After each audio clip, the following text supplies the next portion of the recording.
Hey guys, if the file explorer is not responding in your Windows PC, then this video is for you. Just click on start menu and search file explorer options.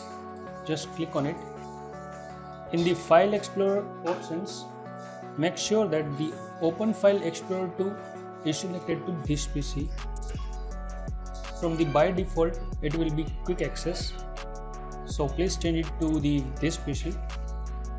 Also make sure that the privacy checkbox is checked. Also click on the clear button to the clear file explorer history.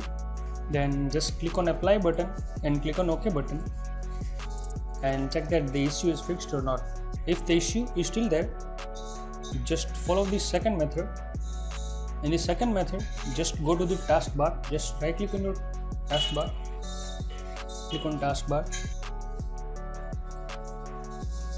go to the details tab and find the explorer.exe.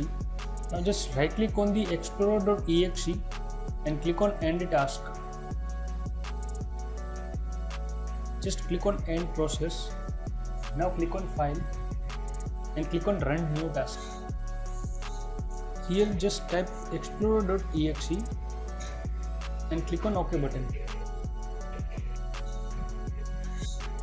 and close this window and see that the issue is fixed or not.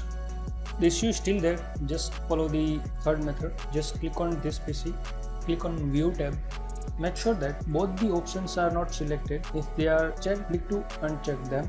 If the issue is still there, comment down in the description box below. I will try to provide some another method to fix your issue. Also make sure that you have subscribed to the Test Pro channel. That's it. Thank you guys.